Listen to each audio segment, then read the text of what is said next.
Assalamualaikum warahmatullahi wabarakatuh.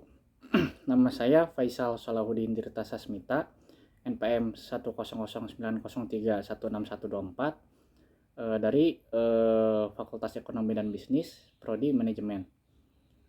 Hari ini saya akan mempresentasikan pengaruh efikasi diri dan lingkungan kerja terhadap kepuasan kerja pada karyawan di Apotek Kating Group. Apotek Kating Group termasuk ke dalam bagian dari fasilitas kesehatan di Kabupaten Bandung. Apotek ini sudah dikenal oleh masyarakat di Kabupaten Bandung dan saat ini memiliki 6 cabang di Kabupaten Bandung. Apotek ini memiliki karyawan 30 karyawan dari ke-6 cabangnya. Efikasi diri yang terjadi pada Apotek Kating Group didasari karena rasa ketidakpercayaan diri masing-masing individu. Kurangnya percaya diri untuk mengembangkan kemampuannya karena rentan usia yang masih tergolong muda. Pada lingkungan kerja lebih mengarah pada alat-alat kebutuhan karyawan seperti lemari penyimpanan. Lemari penyimpanan tidak lengkap maka berdampak juga pada penyimpanan stok obat-obatan yang terbilang mengacak dan menyatu dengan jenis obat lainnya. Akibat tersebut menyebabkan kepuasan kerja karyawan Apotek Kating Group menjadi menurun karena disebabkan oleh kurangnya efikasi diri yang tidak dapat berkembang dan juga lingkungan kerja yang tidak lengkap dari segi fasilitas yang dibutuhkan oleh setiap cabangnya. Selanjutnya ada rumusan masalah tujuan penelitian. Tujuan penelitiannya yaitu untuk mengetahui efikasi diri di Apotek Kating Group, karyawan Apotek Kating Group. Yang kedua untuk mengetahui lingkungan kerja di Apotek Kating Group. Yang ketiga untuk mengetahui kepuasan kerja karyawan di Apotek Kating Group. Keempat untuk mengetahui seberapa besar pengaruh efikasi diri terhadap kepuasan kerja di Apotek Kating Group. Yang kelima untuk mengetahui seberapa besar pengaruh lingkungan kerja terhadap kepuasan kerja di Apotek Kating Group. Yang keenam untuk mengetahui seberapa besar pengaruh efikasi diri dan lingkungan kerja terhadap kepuasan kerja di Apotek Kating Group. Selanjutnya ada kerangka berpikir pada variabel efikasi diri.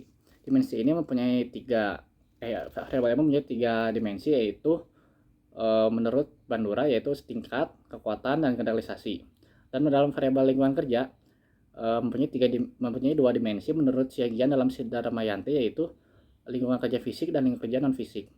Pada variabel kepuasan kerja mempunyai tiga dimensi menurut Robin dan Priyansa, yaitu senang atau suka, rasa menghargai, dan sikap. Metode penelitian menggunakan metode kuantitatif, sumber dan teknik pengumpulan datanya, menggunakan observasi non-partisipan dan penyebaran angket. Teknik pengumpulan data menggunakan analisis deskriptif, uji validitas, uji reliabilitas, MSI, dan uji hipotesis. Pada uji validitas, semua dikatakan valid karena R hitung lebih besar dari R tabel, baik itu dalam variabel X1, X2 maupun Y.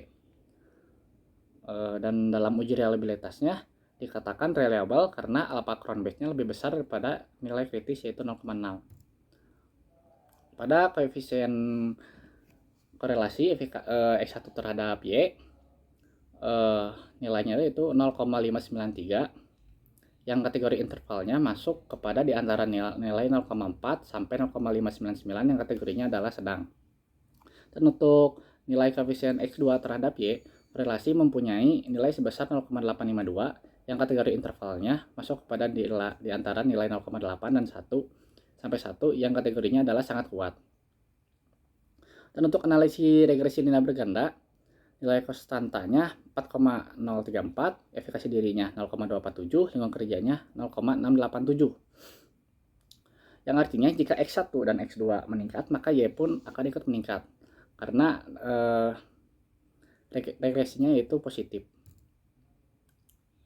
Selanjutnya ada uji T atau uji parsial di variabel efikasi diri terhadap kepuasan kerja memperoleh nilai T hitung yang sebesar 3,900 yang lebih besar dari T tabel, dan nilai signifikansinya 0,001 lebih kecil dari 0,05, yang berarti si efikasi diri terdapat pengaruh signifikan terhadap kepuasan kerja, yang artinya hipotesis diterima. Dan untuk uji parsial X2 terhadap Y pun mempunyai nilai 8,62628 yang lebih besar dari T tabel, dan nilai signifikansinya 0,00 lebih kecil dari 0,05, yang berarti si lingkungan kerja pun terdapat pengaruh signifikan terhadap kepuasan kerja, yang artinya hipotesis pun diterima.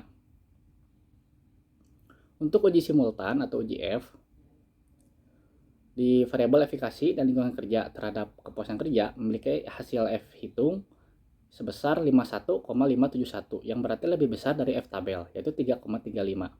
Dan nilai signifikansinya 0,00 yang lebih kecil dari 0,05. Yang berarti X1 dan X2 terhadap Y terdapat pengaruh signifikan, maka hipotesis pun diterima.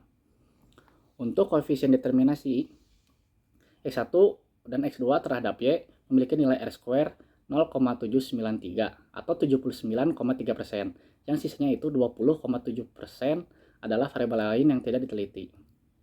Kesimpulannya, kondisi efikasi diri berada dalam kategori cukup baik dari tingkat kemauan dan dorongan. Kondisi lingkungan kerja berada dalam kategori cukup baik dilihat dari tingkat hubungan dan suasana kerja.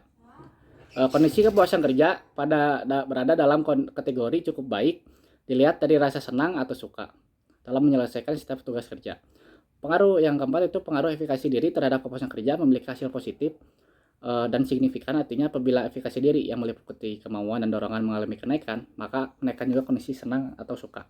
Pengaruh lingkungan kerja terhadap kepuasan kerja juga mempunyai hasil positif yang signifikan, yang artinya jika lingkungan kerja meliputi hubungan rekan kerja dan suasana kerja mengalami kenaikan, maka menaikkan juga rasa senang atau suka. Dan pengaruh efikasi diri dan lingkungan kerja terhadap kepuasan kerja memiliki hasil positif yang signifikan, yang artinya apabila efikasi diri yang meliputi kemauan dan dorongan mengalami kenaikan dan lingkungan kerja meliputi hubungan rekan kerja dan suasana kerja mengalami kenaikan, akan menaikkan kondisi senang dan suka juga. Sekian dari saya. Assalamualaikum warahmatullahi wabarakatuh.